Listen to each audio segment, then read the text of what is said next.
And it came to pass afterward that he loved a woman in the valley of Sorek, whose name was Delilah, after 20 years, after the woman from Timnah, after the prostitute of Gaza. After everything, Samson truly falls in love. The word used here is different. It is not he saw like the other times, it is he loved. It is the only time in the entire narrative that the text says Samson loved someone, and it is exactly this person who will destroy him. The valley of Sorek was only 20 kilometers from Zorah, Samson's hometown. It was the border between the territory of Dan and the Philistine plain, no man's land. And the text does not say if Delilah was Israelite or Philistine. Some scholars argue she was Philistine. Others note that the name Delilah has a Semitic root, possibly meaning she who weakens or the one with fine hair. If her name literally meant she who weakens, the irony is so perfect it seems like fiction, but it is not. It is history. And it is the last story of Samson as a free man. The 5 rulers of the Philistines, the Seranim, the lords of the 5 cities, go to Delilah. They do not send a messenger, they go in person. This shows the level of desperation. The 5 most powerful leaders of the Philistine nation together, knocking on the door of a woman in the valley of Sorek. And the proposal is direct. Judges 16:5. Entice him, and see wherein his great strength lieth, and by what means we may prevail against him, that we may bind him to afflict him. And we will give thee every one of us 1,100 pieces of silver. 1,100 pieces of silver from each one, 5 rulers, 1,100 each. 5,500 pieces of silver in total. To put it in perspective, the annual salary of a worker at that time was about 10 pieces of silver. Delilah was being offered the equivalent of 550 years of salary. It was a fortune capable of buying land, houses, servants, and security for the rest of her life. The price of betrayal was high enough for any moral hesitation to vanish. And Delilah accepts. The text does not record a second of hesitation. And so begins the slowest and cruelest game in the entire narrative. Delilah goes to Samson and asks, with the casualness of someone making pillow talk, "Tell me, I pray thee, wherein thy great strength lieth, and wherewith thou mightest be bound to afflict thee." And Samson, pay attention, is not startled by the question. He does not ask why she wants to know. He is not suspicious. He treats it like a joke, and he gives a false answer. "If they bind me with 7 green withs that were never dried, then shall I be weak, and be as another man.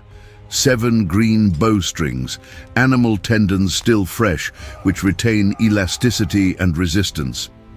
It was an answer specific enough to seem true, and Delilah does exactly what anyone would do if they were just flirting. She tests it. Judges 16:8. The lords of the Philistines bring the 7 green withs. Delilah binds Samson, and then she shouts, "The Philistines be upon thee, Samson." There were men hidden in the room, Philistine soldiers waiting in the next room. And when she shouts, Samson snaps the cords like threads of tow that touch the fire, effortlessly, without even raising his voice. And here is the detail that should have changed everything. There were soldiers hidden in the room. This was not a joke. This was not a lover's curiosity. No woman in love binds the man she loves and shouts that his enemies are coming, with the actual enemies hidden behind the wall. It was an ambush, and Samson saw the soldiers. He snapped the cords before them, and he did not leave. The second attempt, Delilah says, "Behold, thou hast mocked me and told me lies. Now tell me, I pray thee, wherewith thou mightest be bound." And Samson gives another false answer. "If they bind me fast with new ropes that never were occupied, then shall I be weak." New ropes. Delilah gets new ropes. She binds Samson. The soldiers are hidden in the room again. "The Philistines be upon thee, Samson." And he snaps the ropes like sewing thread. Second ambush, second group of soldiers hidden. Second time Samson sees the trap with his own eyes and chooses to stay. Third attempt. Delilah complains again, "Hitherto thou hast mocked me." And Samson this time comes dangerously close to the truth. "If thou weavest the 7 locks of my head with the web." He mentioned his hair. For the first time he pointed in the right direction. And while he slept, Delilah wove his braids into the loom, fastened them with a pin, and shouted once more. Samson woke up and ripped the pin from the loom along with the entire web. But this time he had given a real clue. The hair. The answer was close. Delilah felt it. And here the biblical text describes something that is less a seduction and more psychological torture. Judges 16:16. "And it came to pass, when she pressed him daily with her words, and urged him so that his soul was vexed unto death." Every day. It was not one night. It was not one week. It was a continuous, repetitive, relentless campaign of emotional wear. The same question every day, the same complaint, the same "if you truly loved me, you would tell me." And the Hebrew word used to describe Samson's state, katsar, literally means to shorten. His soul shortened, it compressed.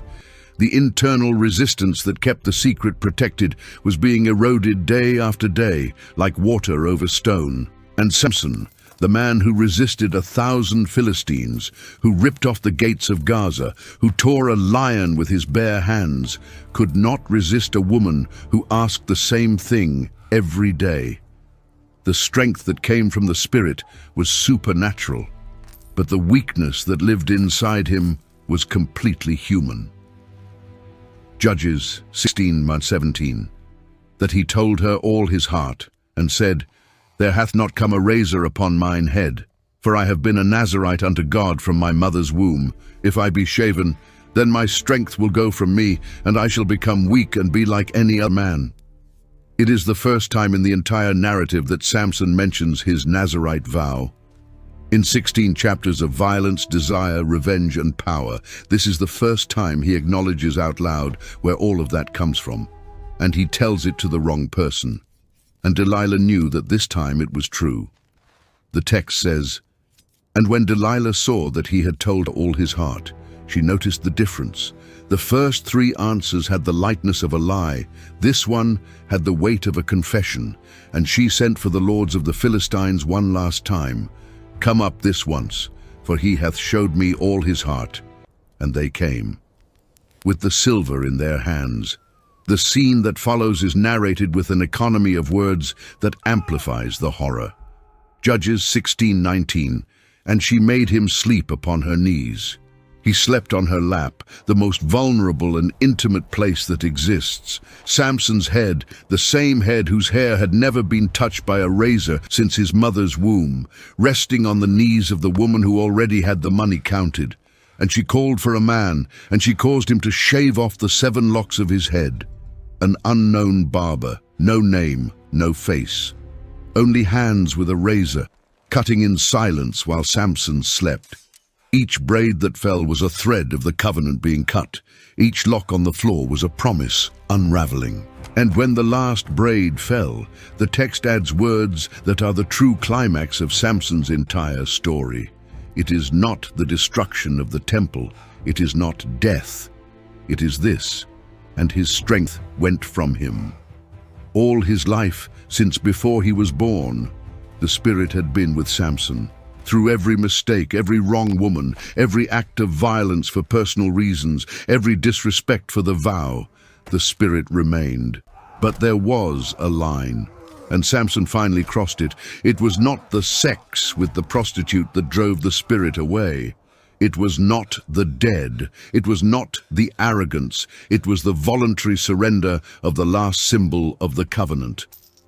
The other elements of the Nazarite vow Samson had already violated. He touched corpses, he likely drank wine.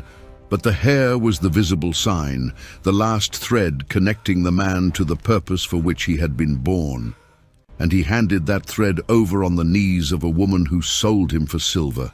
"The Philistines be upon thee, Samson!" Delilah shouts for the 4th time, and Samson wakes up. Judges 16:20. "And he awoke out of his sleep, and said, I will go out as at other times before and shake myself. He did not know. Think about that. He did not feel the difference. He was so used to the power that he did not even notice when the power departed. He stood up expecting the ropes to snap, the soldiers to flee, the impossible to happen once more as it always did. And he wist not that the Lord was departed from him. There is a loneliness in that sentence that is almost unbearable. He was alone and did not know it. Empty and thought he was full. Abandoned and thought he was protected. And the Philistines fell upon him. And this time, for the first time in his entire life, Samson could not free himself. They grabbed him, they overpowered him, and the first thing they did was gouge out his eyes. Judges 16:21. But the Philistines took him and put out his eyes. Samson's eyes, the same eyes that saw the woman from Timnah and said, "She pleases me." The same eyes that saw the prostitute in Gaza. The same eyes that saw Delilah in the valley of Sorek. The eyes that governed every decision of his life, that chose for him when wisdom should have chosen. Those eyes were the first to be destroyed. The poetic justice is so precise, it cannot be accidental. Samson sinned through his eyes, and through his eyes he paid. And they brought him to Gaza, the same city whose gates he had ripped off and carried on his shoulders as a trophy. The same Gaza from which he left laughing, invincible, with a ton of wood and iron on his back. Now he returns blind, shackled, dragged like an animal, and brought him down to Gaza, and bound him with fetters of brass, and he did grind in the prison house. The grain mill, the most degrading work that existed in the ancient world. It was the task of slaves, of women, of beasts of burden. The strongest man who ever walked the earth, walking in circles, pushing a stone, grinding grain to feed the Philistines. The deliverer of Israel doing the work of a beast of burden for the enemy. And he was blind, every step in the dark, every circle the same as the one before, not knowing if it was day or night, not seeing the faces of the guards who laughed at him, seeing nothing but the darkness that was now permanent. But the text adds a phrase that is easy to miss and impossible to ignore. Judges 16:22, howbeit the hair of his head began to grow again after he was shaven. The hair was coming back, strand by strand, braid by braid, in the darkness of that prison, while Samson turned the mill, seeing nothing. The sign of the covenant was being restored. The Philistines did not notice, or if they did not understand what it meant. To them, it was just hair. To God, it was the beginning of something. And then came the day. The lords of the Philistines organized a great feast for Dagon, the fish god, the primary deity of the Philistine pantheon. Judges 16:23. Our God hath delivered Samson our enemy into our hand. It was a religious and political celebration at the same time. Samson's capture was not just a military victory, it was proof that Dagon was stronger than the God of Israel. Every toast raised, every sacrifice offered, every song sung was a theological declaration.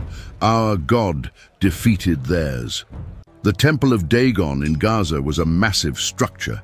Archaeological excavations at Tel Kasil and other Philistine sites have revealed temples with two central pillars supporting a roof that covered a main gallery, with side terraces and an upper terrace where spectators watch ceremonies. The one in Gaza, being the Philistine capital, was likely the largest of all, and on that day it was packed. Judges 16:27. Now the house was full of men and women, and all the lords of the Philistines were there. And there were upon the roof about 3,000 men and women, 3,000 people on the roof alone, plus all those inside. The 5 Philistine rulers, the military elite, the priests of Dagon, the cream of Philistine civilization gathered in a single building to celebrate the humiliation of Israel's champion. And when the wine rose, when the celebration reached the point where caution dissolves into euphoria, someone had an idea. Call for Samson, that he may make us sport. And they went to get Samson from the prison. They brought him into the middle of the temple. The man who killed 1,000 of them with a jawbone. The man who ripped off their city gates, now blind, thin, shackled.